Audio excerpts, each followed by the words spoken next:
politique en ce moment, les élections et tout, ça entretient une espèce de nationalisme débile et arriéré. Et moi, je suis pas du tout pour la France en tant que pays. La France, on s'en fout. C'est un truc démodé. La France, économiquement parlant, ça n'existe pratiquement plus. Ni l'Angleterre, ni l'Espagne, ni l'Italie. C'est des pays qui sont vieillots au point de vue économique. Et à mon avis, il n'y a que l'avenir, c'est l'Europe. Il faudrait que ça se fasse le plus vite possible. Ça j'ai fait une chanson. Si tu veux. C'est un langage. C'est pas un langage, c'est normal, quoi. Ouais. Et je crois que tout le monde est d'accord, mais la classe politique dans chaque pays n'a pas du tout envie de l'Europe, pas vraiment.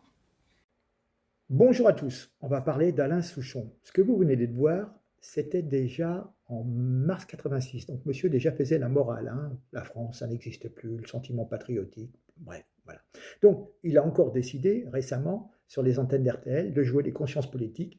Il menace de quitter la France en cas de victoire du Rassemblement national, et il l'annonce avec une gravité feinte, comme s'il proclamait l'ultime vérité au monde. Si le RN passe, je pars. C'est un artiste engagé, toujours prompt à se draper dans la moralité. Il brandit une menace d'exil comme d'autres exhibent leur décoration. On croirait entendre un héros tragique, prêt au sacrifice. Mais en réalité, ce n'est qu'une vedette, peut-être un peu has-been, qui tremble à l'idée d'évoluer dans un décor politique qui ne lui convient plus. Depuis ses salons bien chauffés, il sermonne, il frôle l'insulte envers un pays qu'il ne perçoit. Soyez logique qu'à travers les vitres fumées de sa voiture avec chauffeur, il explique au peuple ce qui est bon pour lui. Mais lui, qui ne subit ni les fins de mois difficiles, ni l'insécurité quotidienne, que peut-il dire?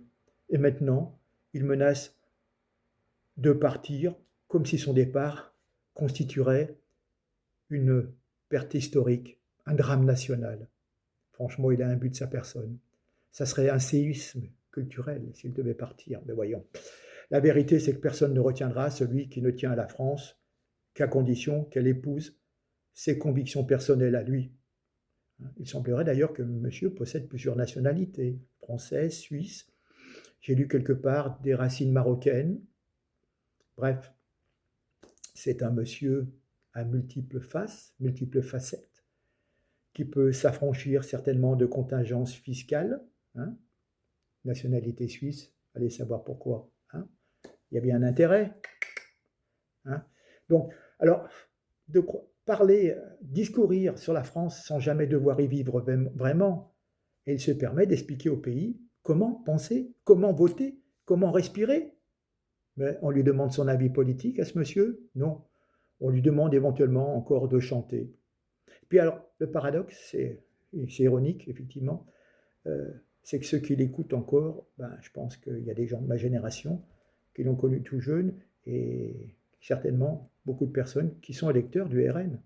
Donc ce monsieur a amassé plusieurs dizaines de millions d'euros au fil de sa carrière, peut-être bien plus que les 10 millions d'euros évoqués selon les estimations de droit SACEM.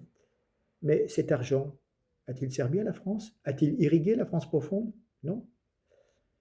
Franchement, franco-suisse marocain, quand on jouit de telles options, on n'est pas vraiment coincé dans les galères du quotidien. Alain, pars si ça t'arrange. Personne ne retiendra un type qui ne supporte la France, mais il la supporte que si elle vote selon les convictions personnelles de M. Alain Souchon. Chante si tu veux, c'est ton métier, mais le reste, garde-le pour toi ou pour ton banquier suisse. Le peuple n'a pas besoin de moraline parfumée au mépris de classe, ni de conseils politiques de quelqu'un qui ne vit plus dans la réalité qu'il prétend juger.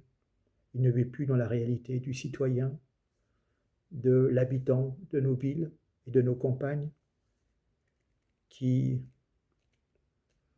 a des problèmes de fin de mois, qui a des problèmes d'insécurité, qui a des problèmes pour se chauffer, qui a des problèmes pour faire le plein de son véhicule. Voilà. Alors, soyez sympa quand vous êtes bordé de pognon. Essayez au moins de rester discret. Fermez votre grande bouche. Profitez de votre pognon. allez compter vos sous en Suisse, mais surtout, n'allez pas donner des conseils aux gens qui gagnent parfois moins de 1500 € par mois. Ok? Allez, merci. Voilà l'extrait sur RTL qui est récent, qui date d'une semaine. Et faites-moi le bonheur, s'il vous plaît, de partager un maximum. Je pense que je porte aussi votre parole. On en a marre des donneurs de leçons.